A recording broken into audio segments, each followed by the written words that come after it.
lang po siya importante. Nasa ICU po kasi si nanay. Malubha na po siya. Kailangan po niyang maoperahan agad. Kaya po ako nandito kasi kayo na lang po yung naisip na makakatulong sa akin ngayon.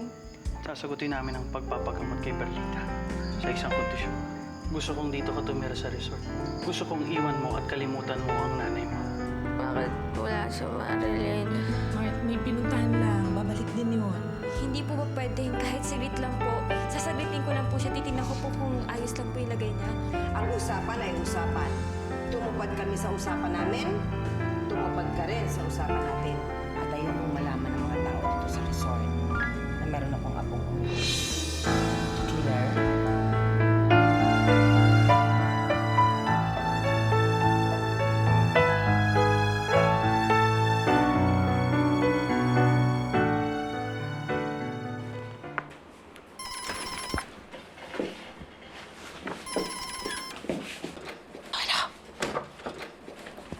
Hello, Marilyn.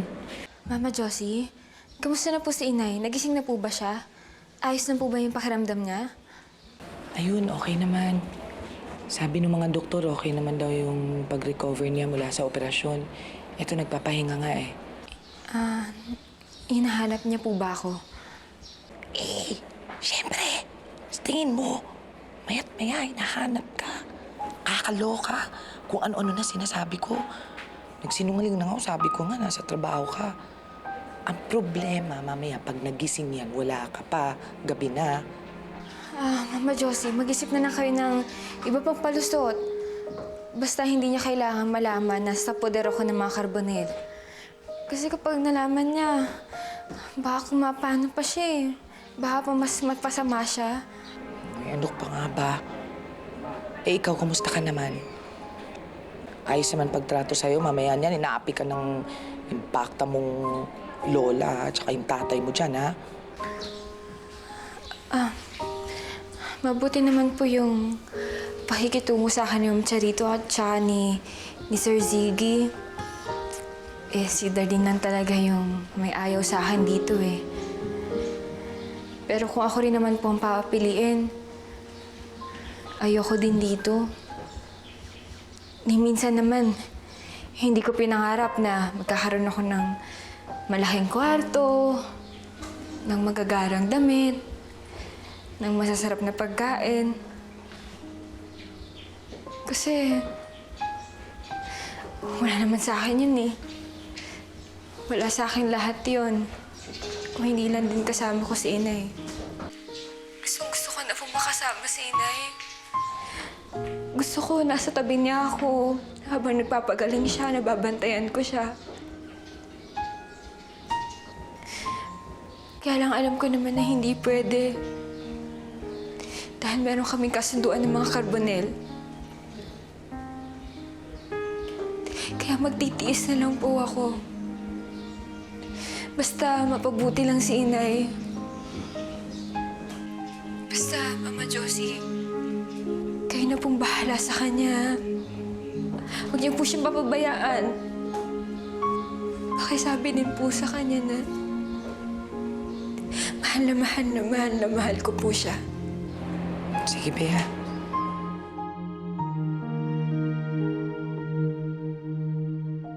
Ano? Dito na nakatira si Marilyn? My gosh, that must be really awkward for both of you. Don't tell me na pati ang maids niyo tinatawag na siyang senyorita. I won't even be surprised anymore. Lalo na obvious na kampi si Lola sa kanya. If I were you, babantayan ko na maigi yung Marilyn na yan. Dahil hindi mo alam kung anong pwede na niyang gawin. You don't have to warn me, Allison. I know exactly what to do. You sound so confident. Uubra ka kaya sa alliance ni Marilyn and your wicked grandmother? Malakas din naman ang kakampi ko. I still have Daddy on my side. For now, you do. Pero di ba they're saying na blood is thicker than water? Paano kung mawin over ni Marilyn si Tito Ziki? Mananalo ka pa kaya sa laban na to?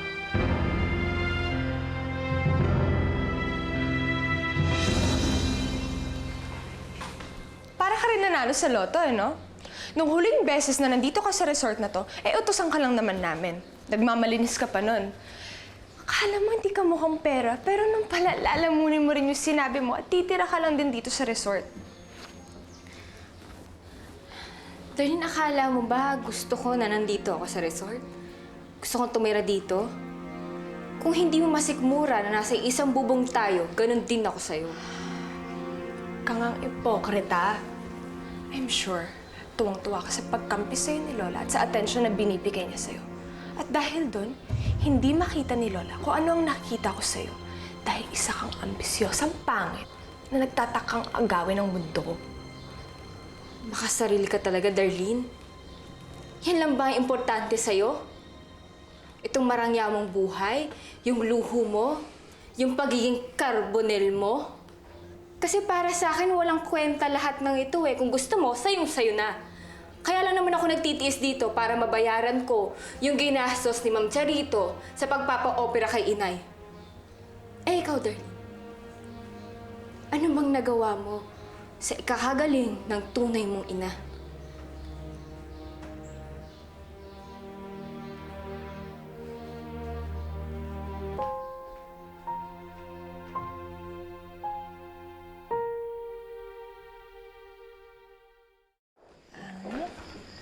Tessie, bakit niyo pinapasa yung trabaho ninyo kay Marilyn?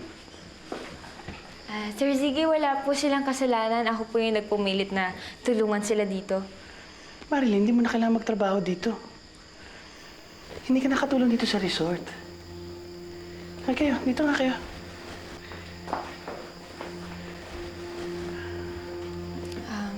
Pasensya na ho kayo, Sir Ziggy, kasi hindi kasi ako sanay na walang ginagawa. At isa pa po, gusto ko po magtrabaho dun sa gastos na binibigay niyo sa nanay ko. Kasi alam ko po na malaking halaga yon, kaya kailangan ko po talaga magtrabaho na maigi. Marilyn, wala ka na kailangan bayaran. Dahil isa ka ng karbonel. Kung anong meron kami, sa'yo na rin yan. Kung ganun ho, bakit niyo po kailangan ihiwalay ako sa nanay ko? Gusto lang kasi ni Mama na ilagay ka sa tamang kinalulugaran mo. Tama ko pong lugar. Paano naman po si Darlene? Darlene belongs here.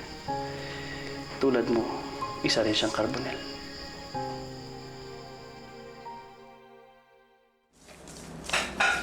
Ay nako, Jerome. Kahit pa ulit-ulit mong bilangan yan, hindi nadadami yan. Oo nga. Uy, magkano ba na yung kita mo doon sa napagbenta mo ng cakes, Brad? Hindi 4,000 lang eh. Kulang na kulang para sa operasyon ni Aling Perlita. O bakit? Plano mo ba akuhin lahat ng gastos para doon? Bilib din naman ako dito, no? Kahit galit na sa'yo at patuloy kang tinatanggihan, yung tulong mo, grabe ka pa rin magsakripisyo para sa kanila mag-ina. Aba, mas daig mo pa yung martir ng taon eh. Ang lagay hindi mo pa asawa yan, ha? Niya na nga ako sa inyo, Chef eh. Kaya mag-alala kapag natapos yung pinagdadaanan ni Marilyn, babawi ako sa inyo. Pasensya na kayo. O ba, huwag mo na isipin yun. Nag-aalala lang naman kayo ni Chef Andy sa'yo. Paano? Wala ka ng pahinga at wala kang tulog. Ay, ikaw ha? Baka ikaw ay magkasakit. Lalong mas malaking problema yan.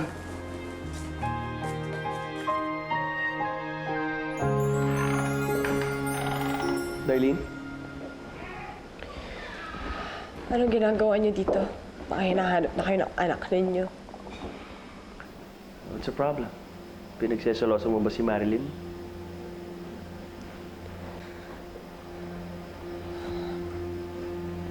Dati ako lang naman yung anak ninyo. Tapos ngayon, kailangan kong makihati sa atensyon niyo. Hindi naman kailangan makihati eh. Darlene, I'm still your dad. Hindi magbabago ang pakikitungo ko sa'yo. Bakit ba kasi kailangan tumira ni Marilyn dito? Alam niyo naman na lagi niya akong inaaway. And who knows what she's gonna do now that we live under the same roof? Hindi mo ba talaga kayang pakitunguhan si Marilyn?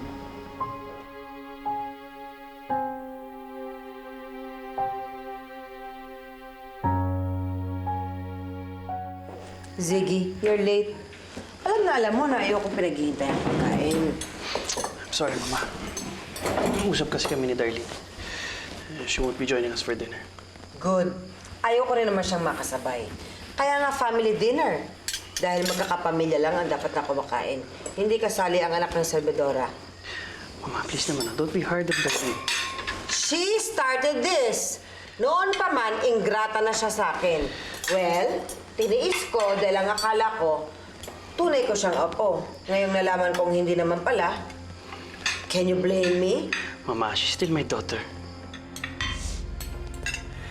Anyway, actually, inopen up nga sa akin ni Darlene ng mga issues dito simula nung tumira si Marilyn.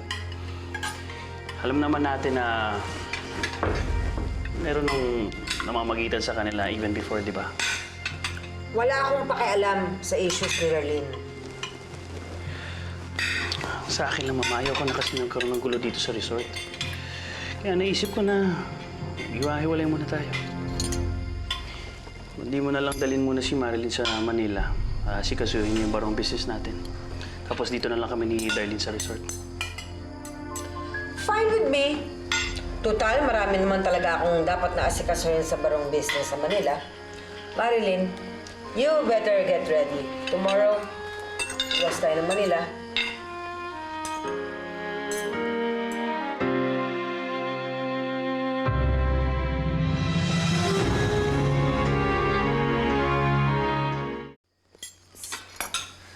Sa Maynila ho. Ayoko po. Ayoko pong sumama, Ma'am Charito. Di ko po pwedeng iwanan ang nanay ko. Hindi mo rin naman siya mapupuntahan eh. Kahit nandito ka sa resort. Bagong opera lang po ang nanay ko. Delikado pa po yung lagay niya. Baka pumapano siya eh. Baka marami pa siyang kailangan. Huwag kang OA. Okay na ang nanay mo. Nanay-nanayan for that matter. Nakausap ko ang doktor. Successful ang operation. Okay si Perlita. Pero hindi pa rin po ako mapapalagay hanggat hindi ko nakikita ng dalawang mata ko na maayos ang nanay ko. Sir Ziggy, Ma'am Charito, kahit po sana sa huling pagkakataon makita ko po yung nanay ko.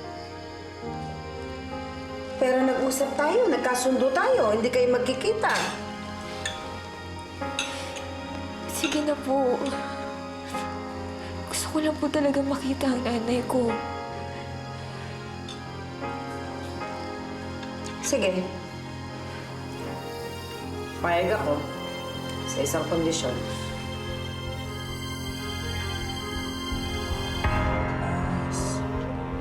Mars, wala pang laman yung tiyan mo. Kailangan daw may laman yan bago ka uminom ng gamot.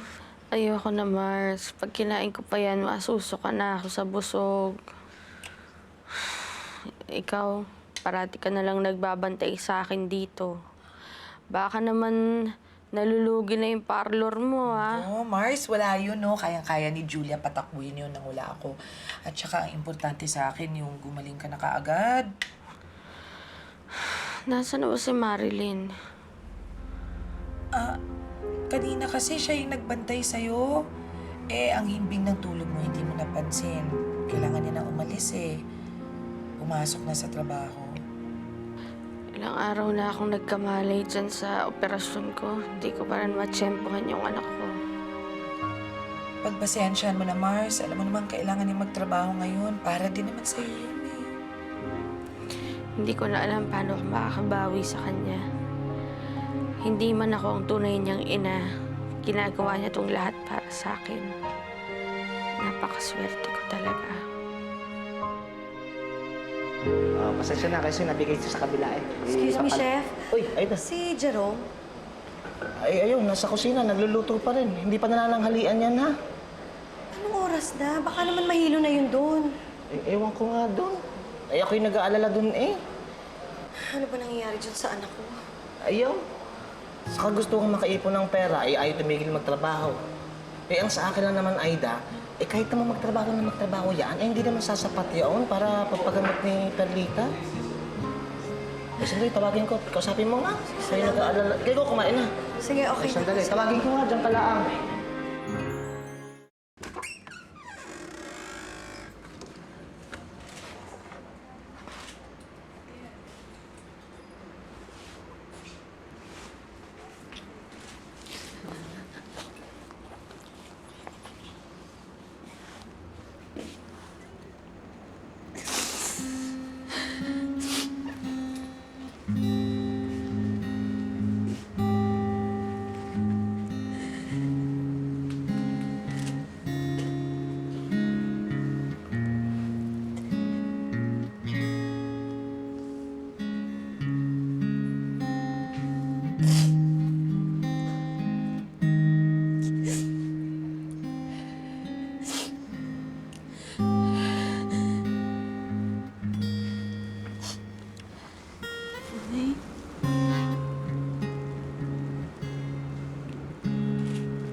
kayo.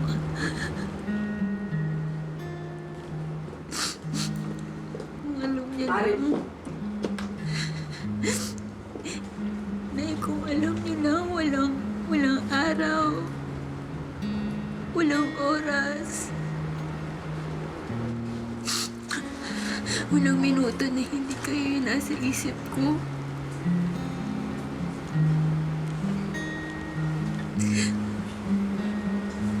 Wala po akong ibang hiniling kundi maging maayos yung lagay niyo.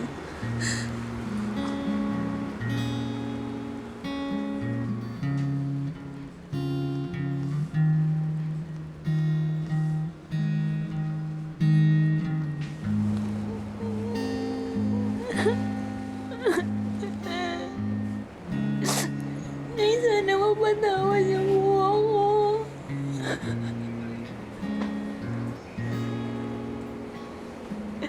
Sana mapatawad niyo po ako, Nay.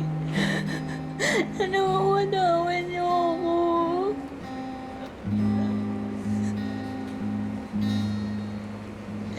Hindi ko rin naman po gusto na magkalayo tayong dalawa eh. Hindi ko po yan gusto. Pero wala na po ako naisip na ibang paraan, kundi yun. Kung alam yun na po kung gano'ng kahirap sa akin yun eh.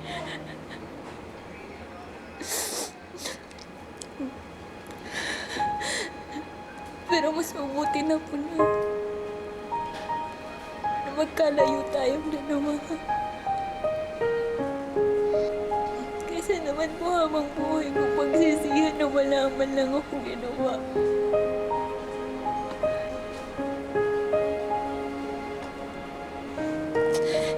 Nay,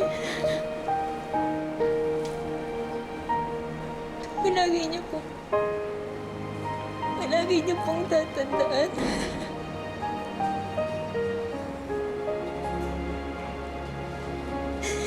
Namahal ko po yan, Nay.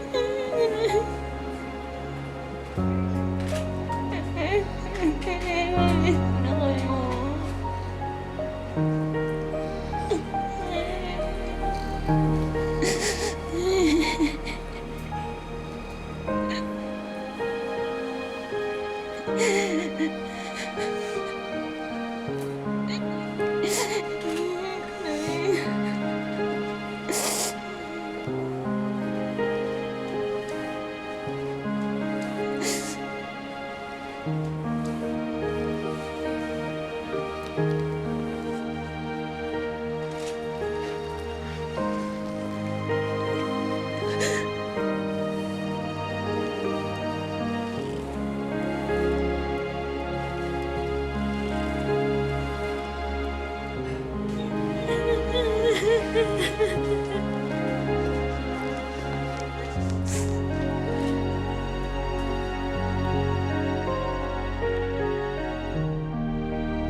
Ma, bumabalik na naman ata yung asthma ninyo eh.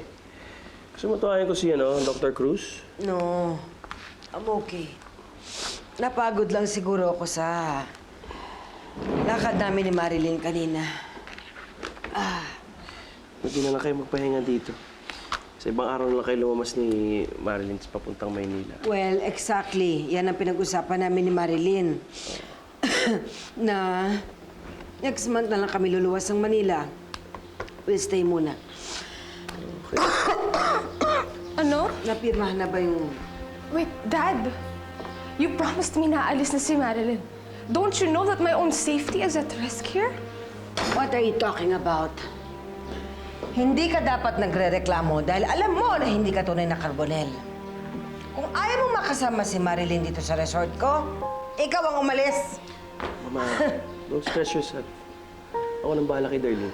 Pues, pagsabihan mong babaeng ito, kung umasta rito, akala mo kung sino. Kung tutusin hindi siya dapat nandito. Dapat nandun siya sa ospital. Binabantayan ang tunay niyang ina. Hindi yung kung sino-sino ang nag-aalaga sa Perlita na yan.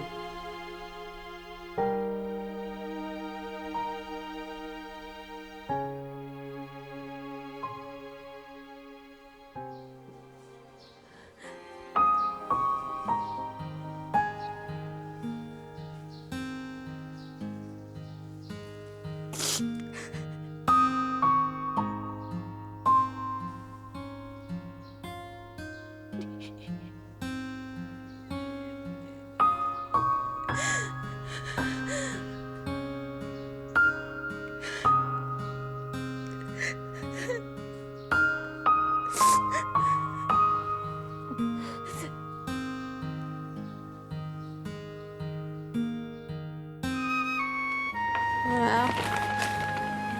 Anak? Mars, nananaginip ka, Mars. Ha? Parang narinig ko kasi yung boses ni Marilyn eh. Ay, dinalaw ka niya kanina, Mars. Pero hindi ka naginising kasi ang himbing-himbing ng tulog mo. Bakit di mo ako kinising? Ikaw naman, oh. Tagal-tagal ko nang hindi nakikita yung anak ko. Gusto kong makita si Marilyn, Mars. Mars, ayaw ka niya istorbohin eh. Sabi ng mga doktor kasi, mas bibilis yung paggaling mo kapag nagpapahinga ka. Hindi. Mas gagaling ako kung nandito ang anak ko. Sa kanya ako kumukuha ng lakas. Ay, naku. Gusto mo kumain, Mars?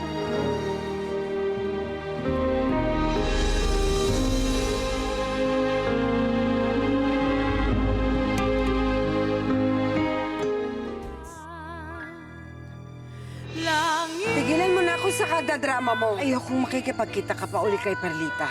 Ma'am? Ma'am? Tulong! Tulong! It's so obvious na nagpapalakas siya kay Lola. You know, she's so pathetic. Daig niya pa ang limtak sumipsip. Pwede ba, Darlene, huwag mo naman bigyan ng ibang kulay yung mga ginagawa ko dito sa resort? Kahit anong gawin mo pagpapasipsip sa kanya, hindi kanya ipapakilala bilang apo niya dahil sa itsura mong yan. Alam niyo, Mama, kahit hindi siya lumaki sa atin, naturuan siya ni Perlita ng tama, no? I agree. Ikaw na lang parati nagbabantay sa akin. Nasa na ba kasi si Marilyn? Gawin mo ang lahat ng magagawa mo para gumanda si Marilyn. Madam, kung gusto niyo talagang gumanda ang apo niyo, meron nung ibang paraan. Wala akong choice kung hindi iparetoke ka. Kinabukasan